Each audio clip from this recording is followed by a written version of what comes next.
Hello everyone, welcome to Kalyan Institute. My name is Alpa Sharma and today we are going to discuss first chapter, that is ratios. Ratios बहुत ही easy और scoring chapter है. So let's start with the definition of ratios. Ratio है क्या? A ratio is a comparison of two or more quantities of same kind. Ratio क्या है? Comparison करते हैं ratio में. रेशियो क्या है? कंपैरिजन है. किसका कंपैरिजन है? टू और मोर क्वांटिटीज का. कैसी क्वांटिटीज होनी चाहिए? सेम काइंड की, एक ही तरह की. फॉर एग्जांपल अगर हम दो पर्सन के वेट का कंपैरिजन कर रहे हैं तो वो क्या है? सेम काइंड में उनका वेट जो है वो क्या होगा? सेम काइंड में आएगा. लेकिन अगर हम एक पर्सन का वेट और दूसरे पर्सन का हाइट ले रहे हैं तो वो क्या होगा? वो सेम क्वांटिटी नहीं होगी, मीन सेम काइंड नहीं होगी. तो वो क्या है? इलॉजिकल है. वो हम क्या कर सकते हैं? कंपैरिजन उनका नहीं कर सकते. तो कंपैरिजन करने के लिए हमें क्या चाहिए? एक तो टू और मोर क्वांटिटीज. कैसी क्वांटिटीज? सेम काइंड की. तो इनके कंपैरिजन को क्या कहते हैं? हम रेशियोज. और इसको लिखते कैसे हैं? It is written as A ratio B और सिंपली ए अपॉन बी. अब देखो, जैसे हम फ्रैक्शंस में करते थे, मतलब a अपॉन बी, इसको क्या देते थे? न्यूमिनेटर और नीचे वाली टर्म को डिनोमिनेटर. अब रेशियोज में क्या करेंगे? रेशियो ए रेशियो बी है तो फर्स्ट टर्म को हम कहेंगे एंटीसीडेंट. ये आपको पता होना चाहिए, बेसिक सी चीज है. एंटीसीडेंट, क्योंकि जो आगे क्वेश्चंस करेंगे हम उनमें आपको न्यूमिनेटर और डिनोमिनेटर वर्ड नहीं यूज किया होगा. उसमें क्या यूज करेंगे? वो एंटीसीडेंट. और सेकेंड टर्म जो है उसको कहते हैं कॉन्सिक्वेंट. फर्दर अभी जब हम एक्सरसाइज स्टार्ट करेंगे तो उसमें आपको कैसे दिया होगा कि the antecedent of ratio is this and consequent is this. तो आप तभी कर पाओगे ना अगर आपको एंटीसीडेंट एंड कॉन्सिक्वेंट का पता हो.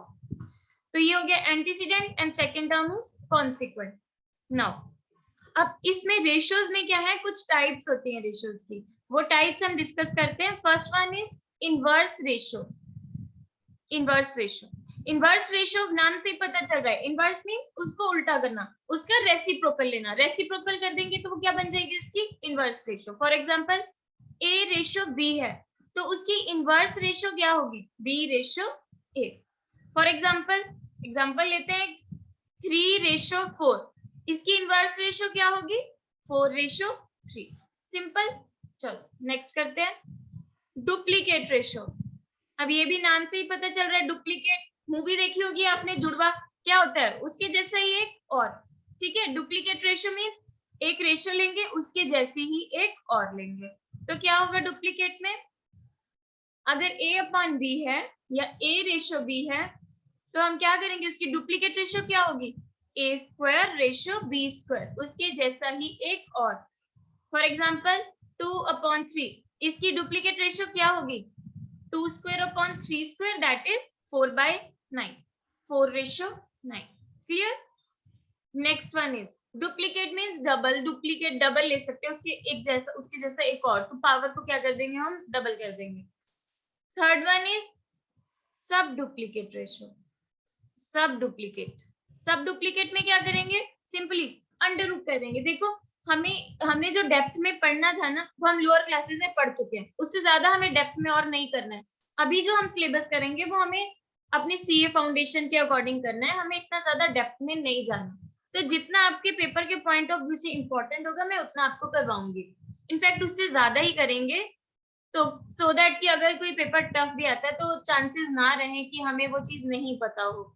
लेकिन हमें इतना भी ज्यादा डेप्थ में नहीं करना है जो हमारी सिलेबस से रिलेट ही ना करता हो. तो अभी जो ये डेफिनेशन है इनको बस जितना बता रही हूँ उतना समझते जाओ. सब डुप्लीकेट में क्या होगा? a अपॉन बी है तो उसका क्या करेंगे? सिंपली अंडर रूट कर देंगे. a upon under root B. For example 25/16. Sub duplicate ratio इसकी फाइंड करनी है तो क्या होगी? 25 का अंडर रूट 5 एंड 16 का अंडर रूट 4. तो ये हो जाएगी हमारी सब duplicate ratio. Next one is triplicate ratio. Triplicate. अब देखो डुप्लीकेट में हमने क्या किया था? उसके जैसा एक और. ट्रिप्लीकेट में क्या करेंगे?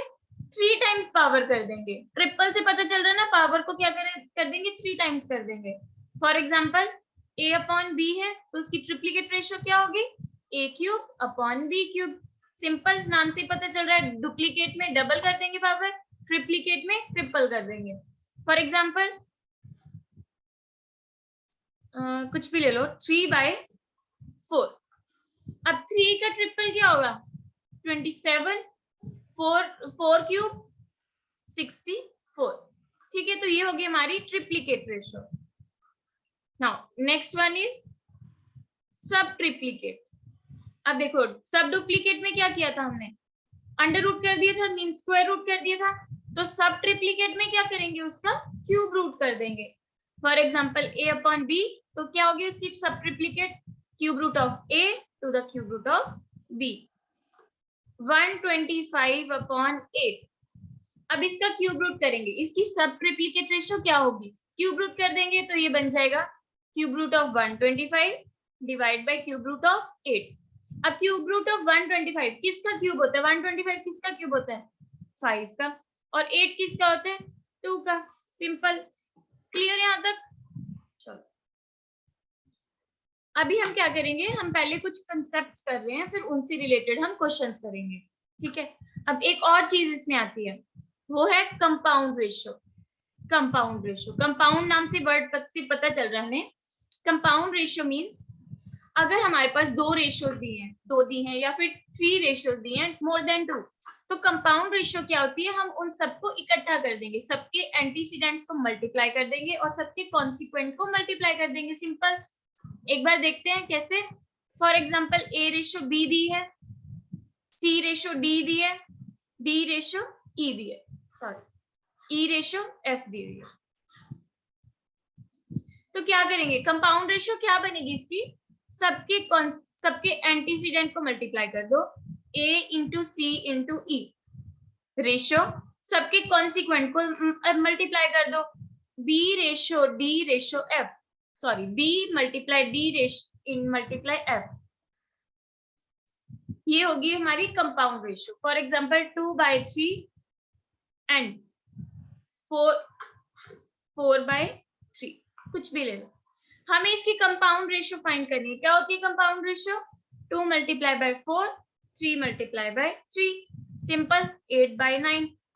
रेशियोज में लिख लें अगर 2:3, 4:6, कुछ भी। तो क्या करेंगे इसमें? कंपाउंड रेशियो फाइंड करने के लिए इनको मल्टीप्लाई, 2 मल्टीप्लाई बाय 4, रेशियो में लिख लो, रेशियो 3 मल्टीप्लाई बाय 6, कितना हो गया? 8/18। देखो ये तो हमारा क्वेश्चन आ गया। अब क्या है कि इसको सिंपलेस्ट, अगर हम इसकी कटिंग कर सकते हैं तो इसको हम कटिंग भी करेंगे। तो कटिंग करेंगे तो ये 2 4 8, 2 9 8, तो ये बन जाएगी हमारी रेशियोज।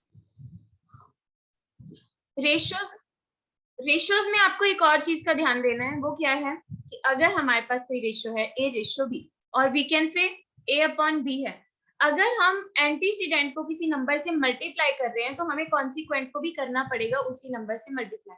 मींस अगर हम इसको 2 से मल्टीप्लाई कर रहे हैं तो इसको डिवाइड भी करना पड़ेगा 2 से, सो दैट जो हमारे पास ये न्यूट्रल ही रहे, जो हमारी रेशियो है वो न्यूट्रल रहे। हम ऐसा नहीं है कि अगर हम a को 2 से मल्टीप्लाई कर रहे हैं तो b को नहीं करेंगे, अगर हम 2 से मल्टीप्लाई भी कर रहे हैं तो b को भी 2 से मल्टीप्लाई करना पड़ेगा, सो दैट हमारी रेशियो में कोई फर्क ना पड़े।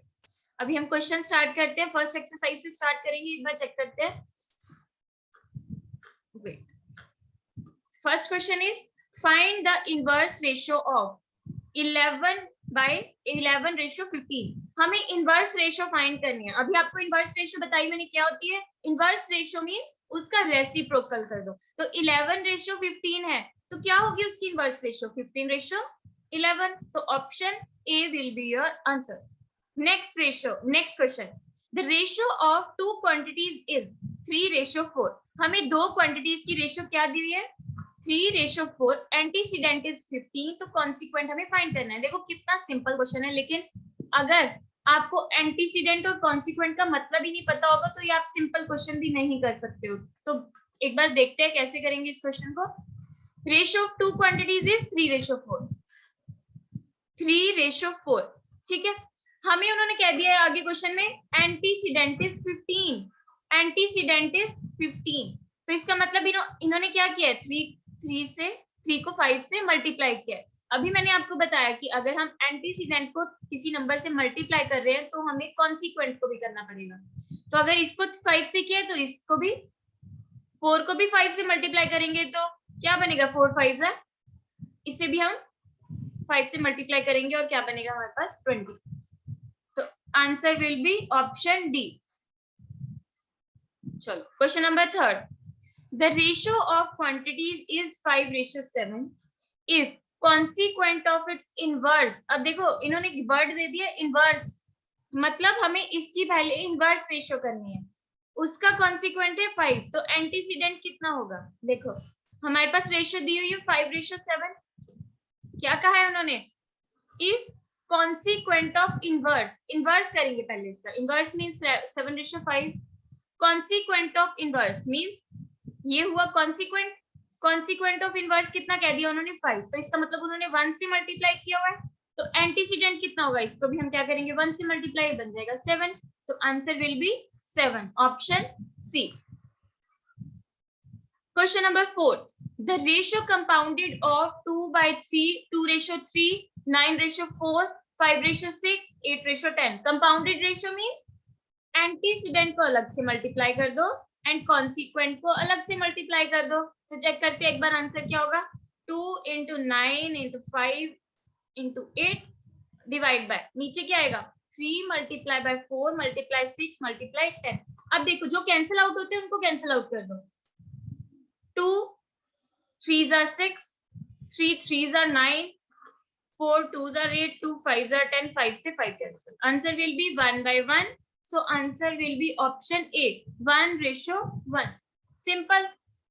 Next question, question number 5, the duplicate ratio of 3:4, duplicate ratio क्या होती है, उसी की जैसा एक और स्क्वायर कर देंगे, 3² / 4², क्या होगा 3² is 9, 4² is 16, तो answer will be 9:16, option C.